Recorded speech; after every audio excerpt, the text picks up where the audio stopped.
Hello everyone! Welcome back to my Flosstube channel. My name is Rosanna and I go by Bright and Dusty here on YouTube and on Instagram. This is Flosstube number 8 for me, and this is my channel that is about cross-stitching. If you're new here, I have been making videos since about December, so not very long. And in the past few months I've gotten a lot more into cross-stitching, and I have a lot of WIPS and progress updates, things of that nature. So I'm really excited to have you here. Please like and subscribe if you enjoy this content. Anyone who is returning, thank you so much for coming back. So I will just dive right into it, I guess. It has been, I think it's almost exactly a month since the last time I made a video, because I remember it was at the very beginning of May, and now it is May 31st, getting into June tomorrow. So I'll either post this today or tomorrow, but as of filming, it is May 31st. So I have a lot of progress to share because it has been a whole month, and most of them are WIPS. I do have a small finish and a small FFO. So I will start with my finish. It's pretty petite.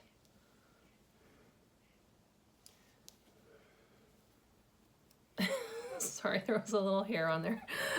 My hair sheds like crazy. This is Grave Fellows.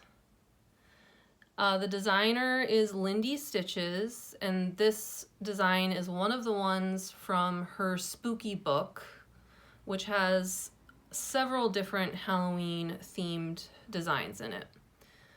This is the one that I chose to start with, although I'm hoping to do more of them later on. And yeah, this was a quick stitch. And I think it turned out so cute.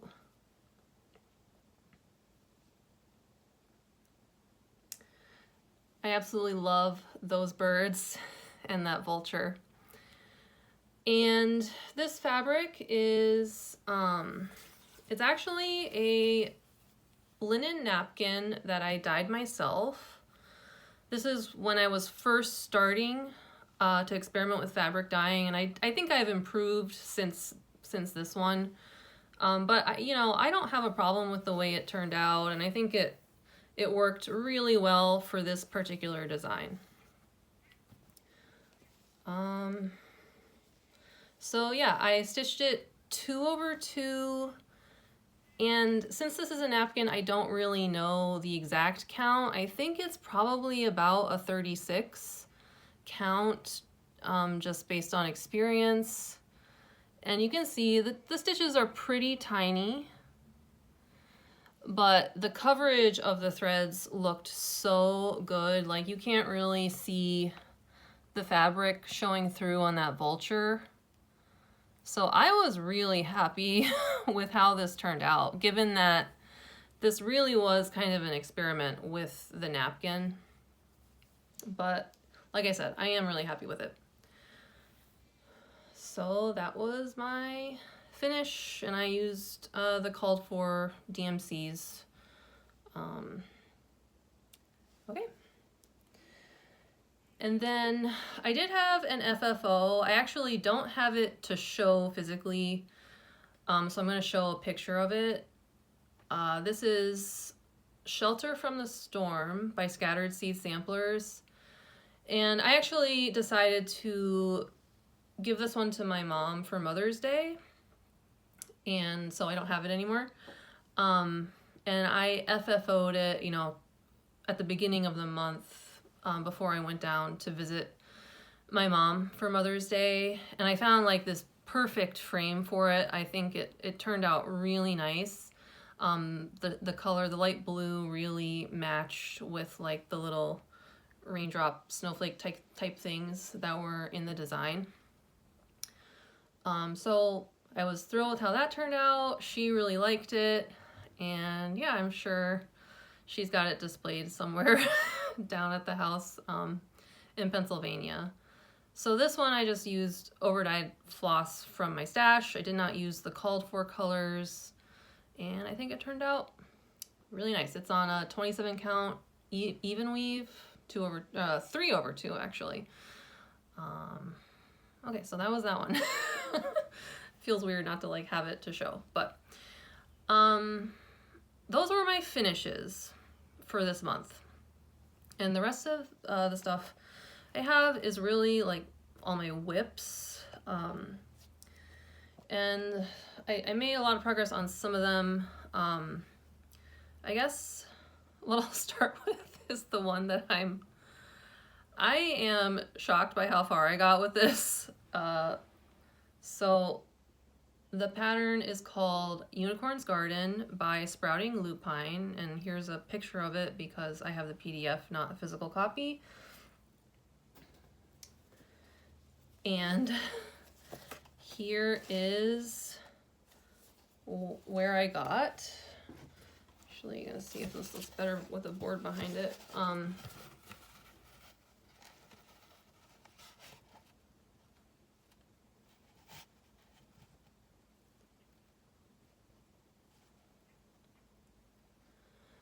So shockingly, I finished the whole unicorn, and it's a pretty big unicorn. I'm able to track my stitches in Pattern Keeper with this pattern, and I am already at 18% finished, and I just started this, you know, I mean, I had like a tiny bit done at the beginning of May, and then I ignored it. And it was just like the last couple of weeks, maybe even just 1 week, because I was done with the Deadly Aquarium for that week. I did this, and I really just went to town. And I think it looks really nice. I love the colors.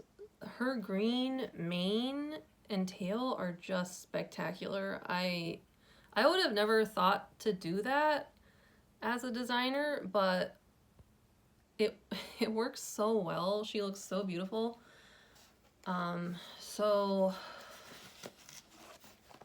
yeah, I'm excited by how this is going. One thing I will say, and I talked about this a little bit in my last video, the fabric. This is a piece of linen, Belgian linen, that I found in an old kit. And when I say old kit, I'm talking like 1970s. It was an old embroidery kit, and on the back you can still see kind of the ghost of the embroidery pattern, which you can't see it from the front after I dyed it, but you can still sort of see on the back. And I'm just bringing this up again because you can definitely tell that this is not as high quality of a linen as like what you would get today, like by today's standards. And it has been a bit of a challenge to stitch on just because there are a lot more irregularities. Like some of the lines will be like kind of squished, and you get that too a little bit in, you know, the linen that you would buy today from like 123 Stitch or whatever, because linen by its nature has some of those variations. But like in this particular, because it's like from the 70s, I guess, and maybe their processing wasn't quite standardized or what have you, it is much more apparent, and it is a little trickier to deal with. Obviously, like if I hated it, I would not have continued. I would not have gotten this far. So like I'm okay with it. However, I don't know if I would mess around with one of these like old embroidery linens again. I'm not sure, I mean, maybe if it's like a small piece.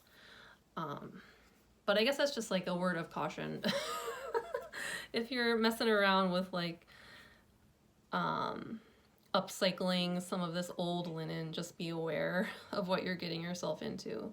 But all that being said, I think she looks fabulous.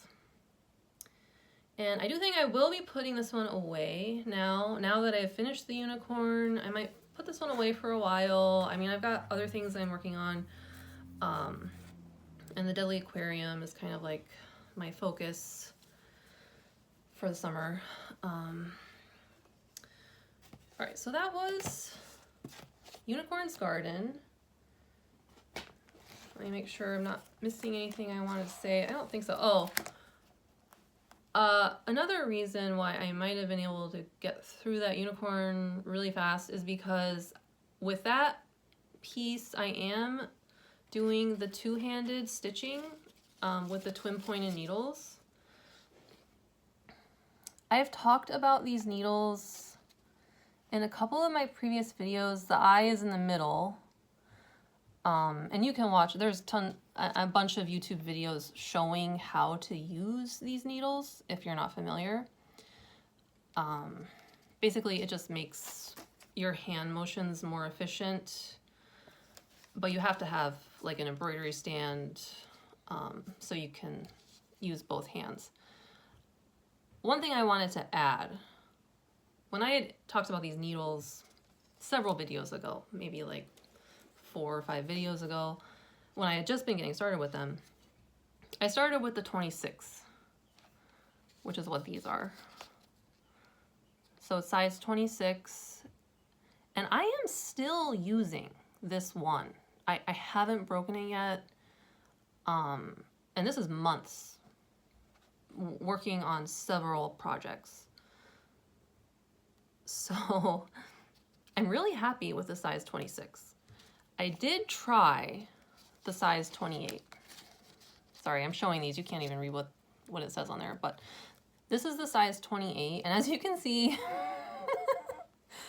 we are 2 down. They snapped pretty quickly. I mean, the first one lasted for maybe a week. The second one just like broke immediately. I had only been using it for maybe like 5 minutes. And I'm not sure if maybe that one was just like a manufacturing flaw in that particular needle, or maybe my particular stitching style is too aggressive for the size 28 twin pointed needle. I'm not sure. I mean, I'm willing to give the 28s like maybe one more try to see if it was just like this particular package.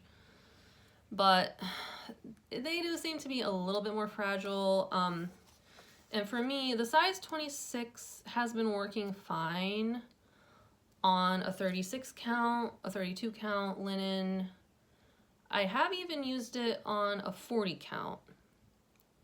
It's a little harder on a 40 count, which is kind of why I bought the 28s in the first place. So anyway, that was just a little update on how the twin pointed needles are going. I am a big fan of them. The size 26, I'm a huge fan, and I use them a lot because I personally think it's faster, and maybe it's all psychological, I don't know. But at the same time, I was able to finish that unicorn pretty fast. Okay, so that's all I had to say about that, I guess. All right, so my next WIP, well, on the subject of unicorns, let me just quickly give a brief update about my full coverage. This full coverage is by Heaven and Earth Designs, and it is called Holiday Magic by Prindle.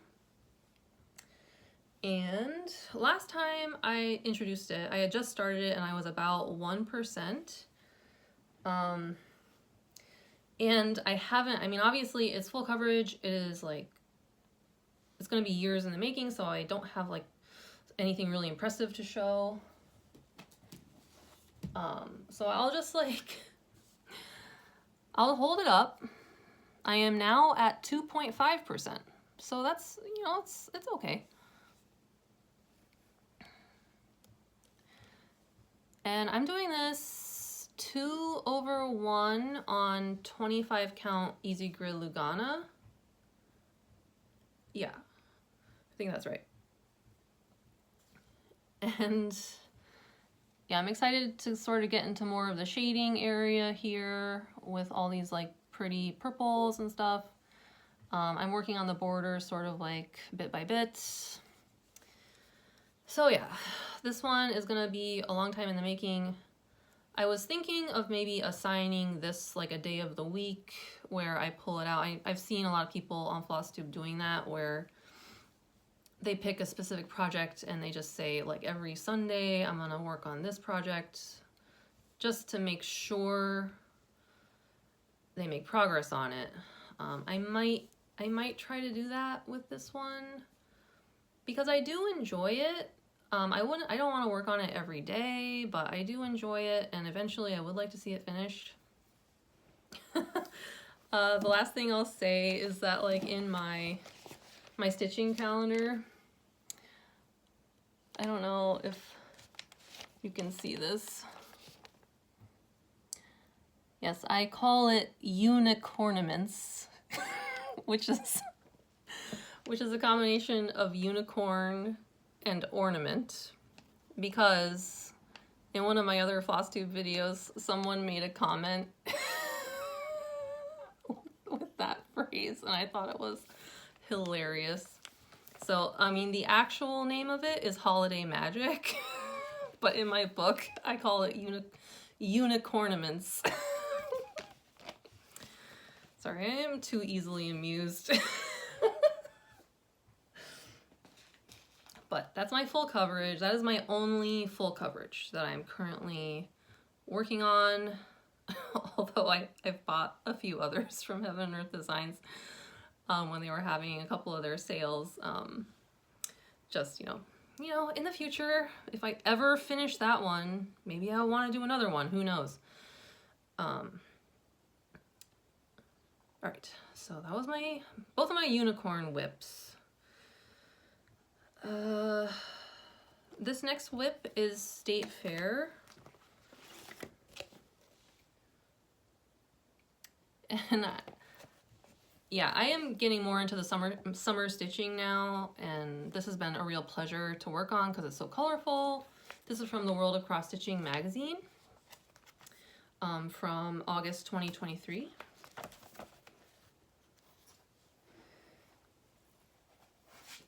Okay, and here is what I've got.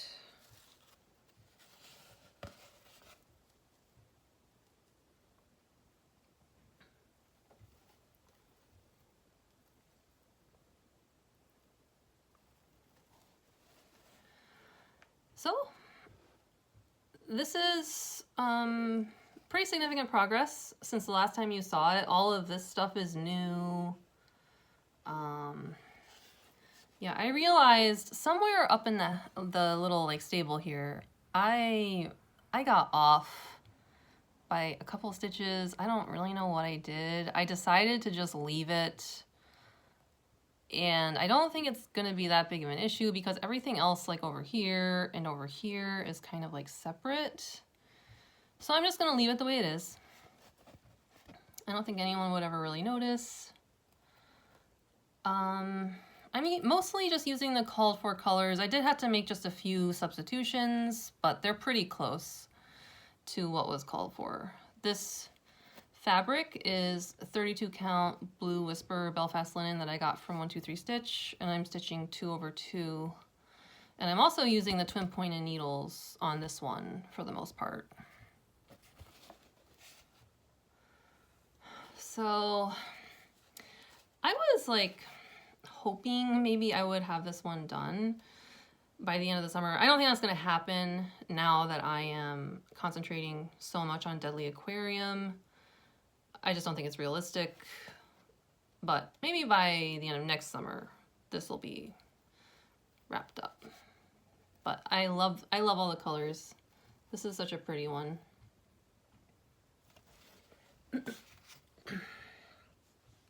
Oh.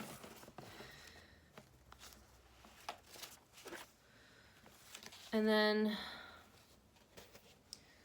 you've seen this one a bunch of times. I'm not going to spend much time on it. This is Winter Sampler by Crocette Gogo.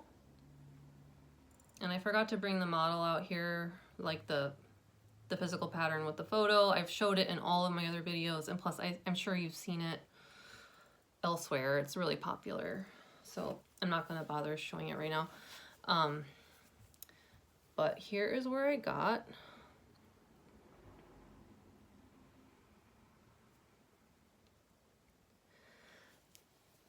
So the big thing is that I did finish the house.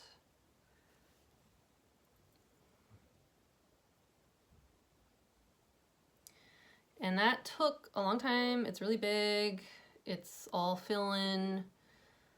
And now that I have knocked that out, I think this will go faster, which was my goal. I really wanted to get the house behind me.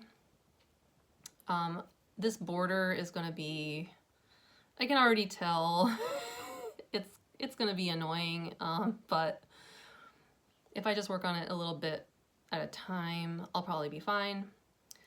And it's all worth it because this design is fantastic. Crocette Gogo just came out with the spring one, I think, and I love it.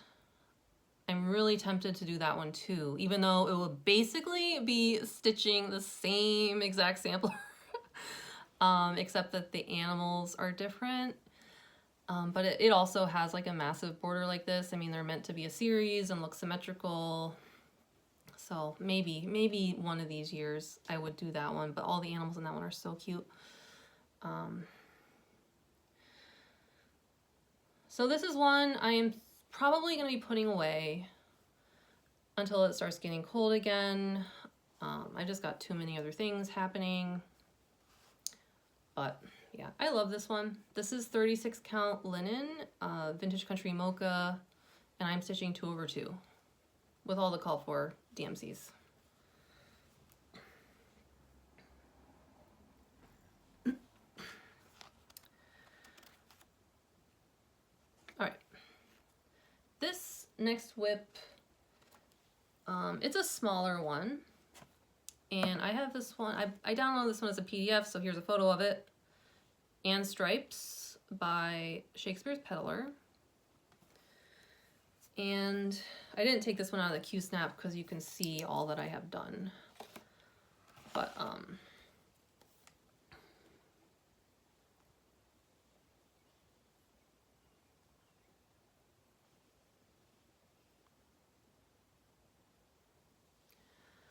so I am so pleased by how this is looking. The colors look incredible. I mostly used the DMCs. I did use, I think it's WIPS Dye Works for the red of the barn and the dark blue. Those are the only two WIPS Dye Works that I bought for this, because I think for the other colors it's not going to make much of a difference, but since the red has a lot, I decided to use the over-dyed.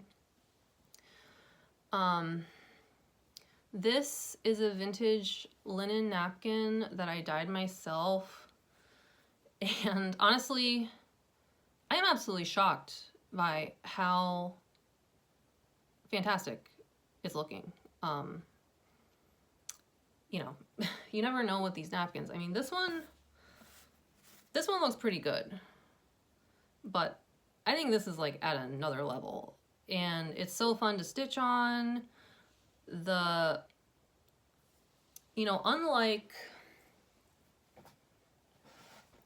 as I was explaining with the Unicorn's Garden, where the linen is like pretty irregular, this linen napkin, I mean, it must just have been very high quality because I'm not having that issue with this.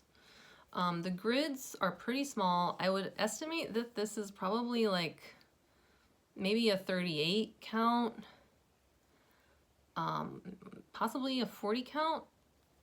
Once I'm finished with it, I'm gonna like do the measurements and try to figure it out. But yeah, it's pretty small, and that's why the coverage is really nice. I'm not really seeing a lot of fabric showing through. And yeah, I mean, it's so spectacular. You know, this is like a piece of linen you would buy.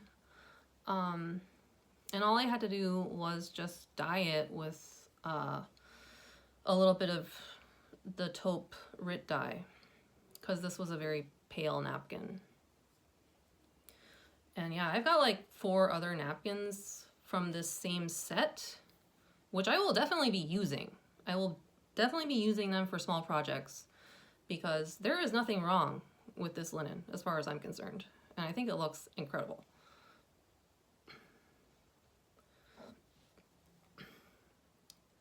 All right, so I think that's all I had to say about that. Sorry, this is like so much talking about fabrics, but that has been really fun for me, just to experiment with different types of fabric and dyeing it myself. All right, my last WIP, before I talk about a new start that I have, my last WIP, of course, is the Deli Aquarium. Here's a picture of it. And I'm all caught up. Well, the newest part actually came out today. So I'll be working on that in this coming week. But here we are.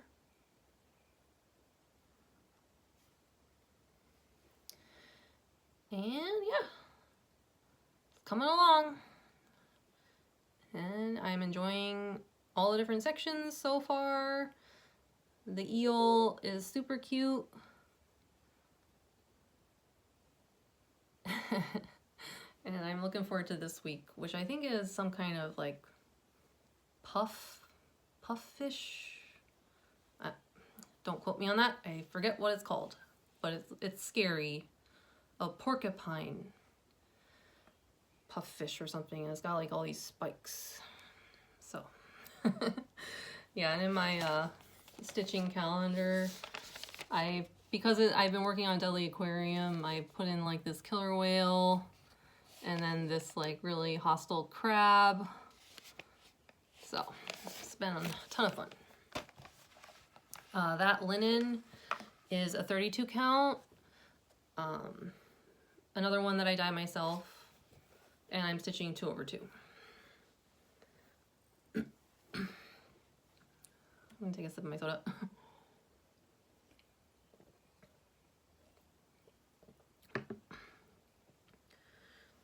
All right, I did have, I don't know what came over me. I had just this fit. First what happened was I made a bunch of project bags, just for fun.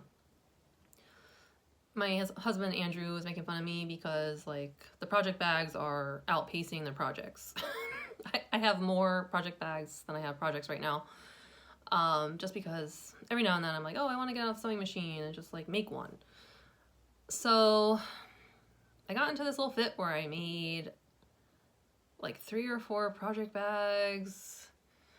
And I was like, well, I should put something in them. So I did a new start, and then I also fully kitted 2 new things, but I haven't started them yet. So let me show the new start. This is called Summer in the Village by Owl Forest Embroidery.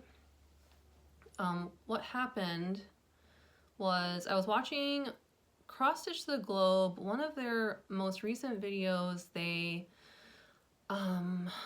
went through a bunch of free patterns that are available online, and they spoke about like the designers and where they found them, etc., etc. They put all the links below their video so you could go to the website and access the patterns, which I thought was really nice. They showed a bunch that I had not seen before. And I immediately went and downloaded like 4.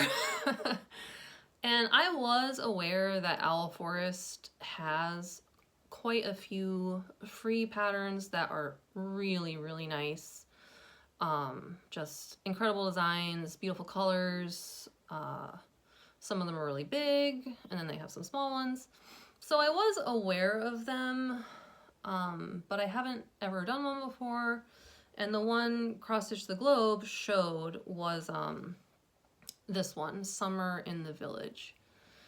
And so let me show what I have so far, which is not much at all. Well, first I will show my project bag that I put it in. Oh wait. No, I won't. I don't think I brought it out here. That's okay. You don't need to see it. Never mind. Moving on. I'm getting my project bags all confused. I have one to show later. But anyway, getting back to Summer in the Village, here's what I have. So it's just a tiny bit. I got this tiny butterfly and then a little bit of the foliage started. So I will explain.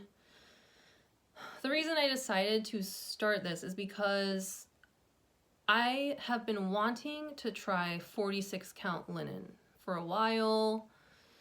I was a little intimidated by it, but months ago I had purchased a few pieces of 46 count linen from 123 Stitch. I mean, 2 of them were pretty small pieces that were going to be for like, you know, just experimenting. But I also had purchased this one, which I actually dyed it because originally it was just raw natural linen. That's what it was called, 46 count raw natural linen, and it was just like straight brown, like a light brown, and I decided to just dye it like a subtle modeling with the taupe Rit dye and the camel Rit dye, just to give it a little bit more dimension. And with the Owl Forest Summer in the Village, I went to the website, I looked at the pattern, because I wanted to make sure that there wasn't a ton of backstitching, that there wasn't like fractional stitches. Since this is my first time using 46 count, I just wanted it to be like, you know, just a straight cross stitch. And after looking at the pattern, I mean, it might have like a little bit of backstitching, but not really. So I decided to go for it, and I had the flosses in my stash, and yeah, I got it started. It doesn't look like much right now, but I do think this is going to turn out very nice. I love how tiny these X's are. They are so cute. So I envision 46 count being more of a thing in my future, assuming that this goes well. So far it's going okay. And yeah, I would like to stitch on more of the higher count linens, you know, while I still can. I know that, you know, a lot of people as they age, your eyesight can't really handle a lot of those high counts. So I would like to do some. While it's relatively easy and I don't have to use like magnification. I do have to use a light. I mean, I use a light for all of them. I have a neck light because that really helps me. So I would never be able to do this without a light, but I don't have to use magnification quite yet. So I'm stitching it 1/2 on 46 count. And this is raw, natural linen that I dyed myself.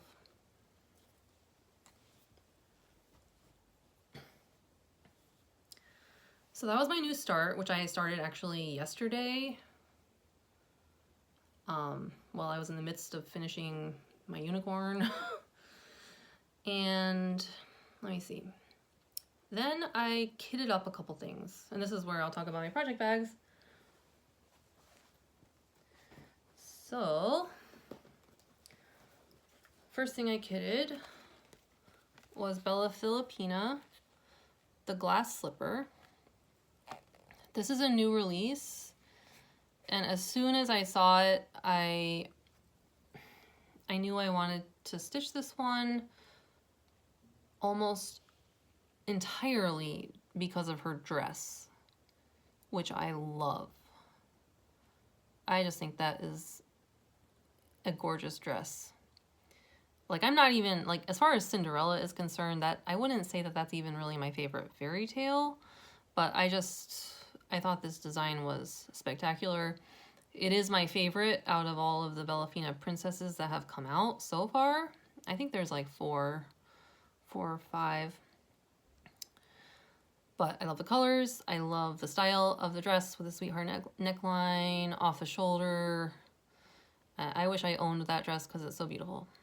So I kitted this one. Well, mostly I didn't kit the beads or like the Krynic. I'm not going to worry about that until I get, you know, closer to needing those, because this is a really big pattern. But here's a project bag that I made.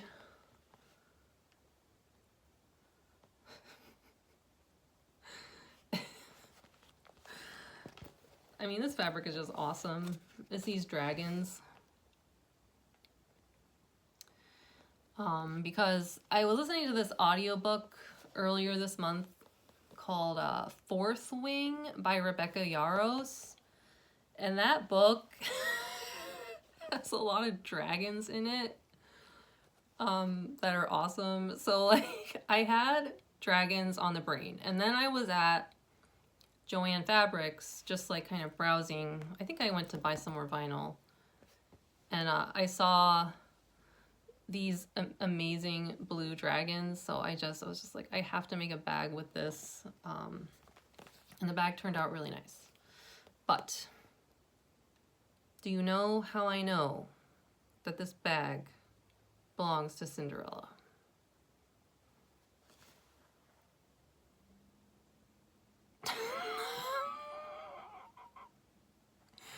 Because her slipper is here.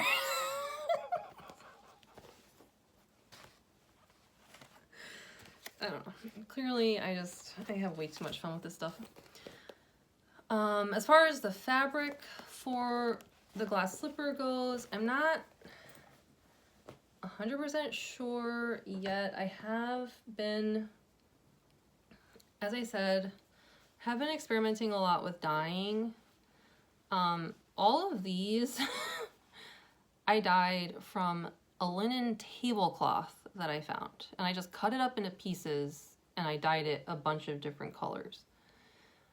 And, you know, it's sort of like this linen I'm not 100% happy about, and I would not want to do like a giant project on this. But like with this napkin, I was really happy with this. So I'm getting to this point where I kind of can get a feel for the fabric after maybe doing like 25 stitches or something. So I'm thinking maybe I would just see, like I would start maybe on this and see how it goes. If it ended up being like weird or too challenging, then I would probably just buy something else, because like this is a big project. I wouldn't want to mess around with fabric that I really didn't like on something that's this size. But I am considering maybe just giving it a try on something like this. This one might be a little bit too close to the color of her dress, so I don't know. Yeah. So that's been some of my experiments with dyeing. You know, a linen tablecloth, like who knew that you would just be able to cut it up and kind of finagle a few big pieces of fabric from it, but it seems possible. I will report back once I actually try to stitch on one of these. Oh, and just while we're on the topic of fabric, I'll get this out of the way, but so there's a couple of like, they're showing up more blue in the camera. They're actually like teal. And I found 4 of them, and I dyed one of them.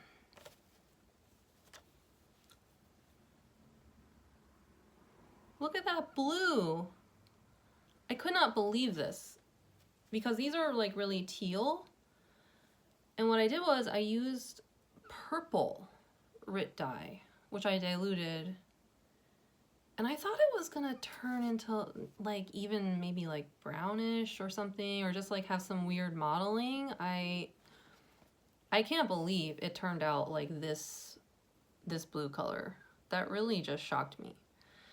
But I will definitely be using this for some small project. I think it would be really cool for like some kind of sea creature. But this color is just incredible. And I think that's all I will have to say about fabric dyeing in this video. But yeah, so far it has been a successful experiment. Okay, so Glass Slipper, Bella Filipina is one of the ones that I kitted. And the other one I kitted, it is called Spring House. I will put a photo in. I got this one as a PDF. And the designer is Maria Brovko. And her Etsy shop is Cute Patterns by Maria. I can put that down in the description box. And I was just browsing on Etsy, and this green Victorian mansion it really jumped out at me for some reason. And I'm not someone who seeks out houses to stitch, but for some reason this one just really made an impression on me. And I had made a project bag a couple weeks ago that was empty, so it's got birds on the inside and it's got roses on the back. And I decided, well, I will get a project in here. I'm not sure exactly when I will start it, hopefully soon, because I do have fabric. And I for once, I am using like actual fabric that I purchased, not anything that I dyed. This is Fiber on a Whim in the color Lagoon.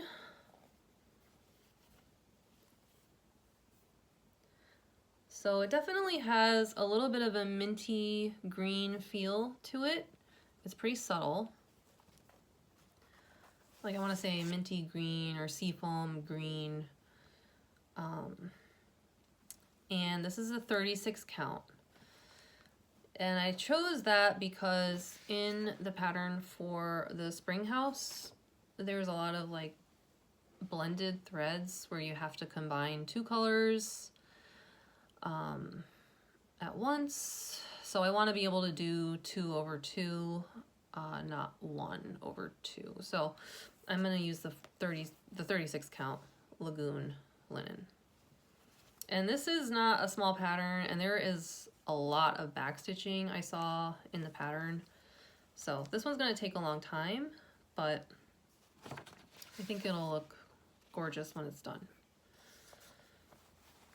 So that was that one. And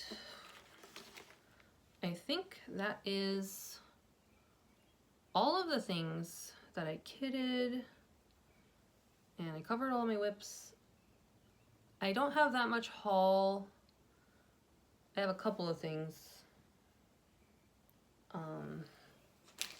yeah, the last time I ordered from 123 Stitch, I got this, which you've probably seen before, Blackbird design Feast of Friendship.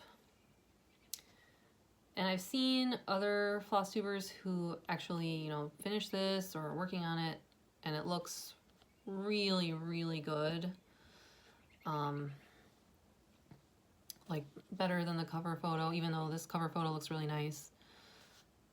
But I'll probably wait until closer to Thanksgiving to work on this one, but it's beautiful. And then the only other things I got, well, I bought some fabric. This is 36 count Murky by Picture This Plus. And then this is 40 count Ancient, also by Picture This Plus. I really like this one. I just don't know what I would put on it yet, but it's really pretty. So we'll see. This would be my first time using Picture This Plus. The other linens I've used, yeah, like Fiber on a Whim I've used, but I've never actually used Picture This Plus. And the last haul is something I thrifted. Magical Unicorn. This is a Design Works kit. And yeah, usually I find kits out and about and I'm like, I don't know if I would ever actually stitch that. But with this one, I might actually do it because I love unicorns and it's really neat. It's got like a little castle in there. It's a lot of detail. It's really cool. And it was a complete kit. I don't think I would use the Ada, but it's got the floss in there. Okay, so that was my haul. And then in my last video, I showed a finished cross stitch that I had thrifted. I'm just gonna take some of my soda. And I asked you guys, you know, would you be interested in seeing more of those? Because I have a bunch, big ones. And several people said that yes, you would be interested in seeing some of those thrifted finished cross stitches, and I'm only gonna show one. I think I would show one per video. So I did bring one out. And unfortunately, I don't know the name of this. I had actually come across the pattern online at some point, and I wish I had written it down. I'm sure I can find it again. If I can, I'll put it in the description box. But yeah, it's from the 80s, and it was one of those like leaflets. And I can't remember the name of it, but here it is.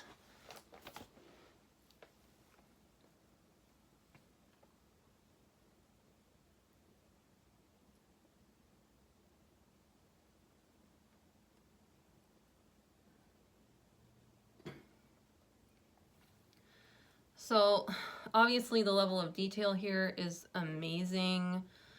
So many colors, so many different styles of stitching. Someone worked long and hard on this, and yeah, looks like it was professionally framed. And as you can see, it's large, it's pretty big. I actually have this one hanging up in my bedroom because I love it. And you got all these different types of rooms. Like, I love the spinning wheel in the attic, and all these different like pieces of furniture. And every room has different wallpaper. I mean, it's just nuts.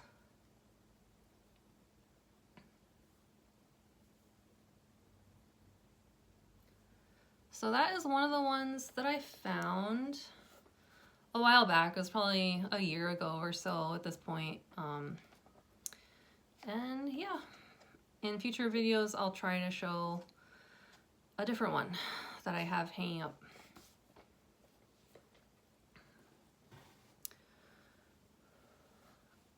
Okay, so I think that brings me to the conclusion of all things stitching. I will talk about audiobooks for a minute. If you're not interested in that, then thank you for coming by and seeing all my stitching. I really appreciate it. But I will take a few minutes to talk about audiobooks, just two. Because yeah, I've listened to two in their entirety since the last time that I saw you. They're pretty long. The first one I listened to was called Fourth Wing by Rebecca Yarros. I'm not sure how to pronounce that, but it's a fantasy novel. It's the first in a series, and I wasn't sure how this book was going to sit with me. As I had said in my last video, like, I am just now starting to get a little bit more into the fantasy genre again. And so it's all brand new to me. It has been years and years and years since I read fantasy. And Fourth Wing is, I won't give any spoilers or anything, but just like kind of the bare outlines of the plot is a young woman named Violet. It's this fantasy world where the young people, some of them, if they show aptitude for it, they have to enroll in this war college. And Violet wasn't really destined for that. She was intending to be a scribe in this society. But kind of against her will, she ends up on this track to enter the war college and be trained to be a dragon rider. So this book has dragons in it. And yeah, the dragons, they do talk. And at first I wasn't sure. I was like, this might be a little too hokey for me. Like, I don't know how I'm going to respond to this. But I will say that the audiobook production was fantastic. The narrator who was doing the voices, I mean, she was amazing. Like, I was totally convinced. So yeah, this book was a lot of fun. It was really long. It's one of the longest audiobooks I listened to. Maybe, actually, I think it is the longest, because it was about 20 hours. And yeah, with this book, you have to be okay with like some violence because they are in a war college. But I mean, from my perspective, it wasn't like, the violence wasn't so over the top that it like made me uncomfortable, and it wasn't like icky, like, oh, I don't like that the heroine is being treated like this. It was more that she, you know, because she wasn't really destined to be a dragon rider, but she gets into this situation despite herself. She has to use her cleverness and her intellect to help her be a good warrior. So that's kind of where it was coming from as far as like the violence and the battles were concerned. So I thought it was great. It was really exciting. The dragons, in my opinion, were awesome. I mean, my favorite parts of the book were the parts with the dragons, I think. So I haven't listened to the second one yet. I think I probably will. Yeah, so I was able to listen to this one like out running, in the car, and then also while I was stitching. So yeah, I give that book like a good review. I think I'm behind the times. I think that most people who are into fantasy have already read that, and I'm just like talking to the ether right now, but I guess that was my take on it. And yeah, I was telling my husband Andrew about this book. I was describing it to him, and he was like, oh, okay, so the dragons, they're domesticated. And I was like, no. It's like, you just don't get it. Because it's more like the dragons have their own like separate society, but they have, you know, because of necessity, they have had to collaborate with the humans. But so no, they're not domesticated, but I thought that was really funny. And then the other book that I listened to, and this was within the past week, it's called Ninth House by Leigh Bardugo. And I have been watching the Flosstube channel Kansas City Girl in a Colorado World. I think that's what it is. She's got in her setup for her videos, she's got a bunch of bookshelves behind her. She's really into reading. And at the end of her videos, she talks about some of the books she's been reading. And her channel is where I heard about Ninth House. And she gave it a rave review. I mean, she said of the author, Leigh Bardugo, that this is an author that for her is like an automatic buy, because she loves her books so much. So that was what inspired me to look it up in the first place. I had never, once again, I'm like new to this genre, etc. So I hadn't heard of it before. Luckily, I was able to get the audiobook through my library. It was available. And I will just tell you, I like just devoured that book. I think it was a 16-hour audiobook, and I listened to it, I think in like 3 days. Because it was totally gripping. It was, I don't even know how to describe it. And once again, I won't spoil anything. Just the general idea is that the heroine she's at Yale. She's a freshman. But this is like an alternative reality where like the secret societies on campus actually have magical powers, and they all have their own separate like magic that they can do. And the book is kind of about how like this power needs to be regulated, and that's kind of the role of the heroine, is investigating things that happen, like the kind of magic that's going on. And this was a pretty dark book. It was, I would say it's like really gritty.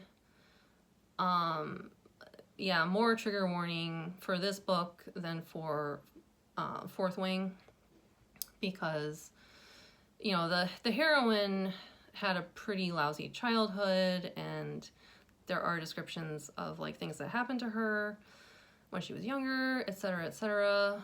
So, you know, it wasn't like so rough that I couldn't handle listening to it. And I think like it's a fantastic novel, but it was pretty gritty and it was pretty dark.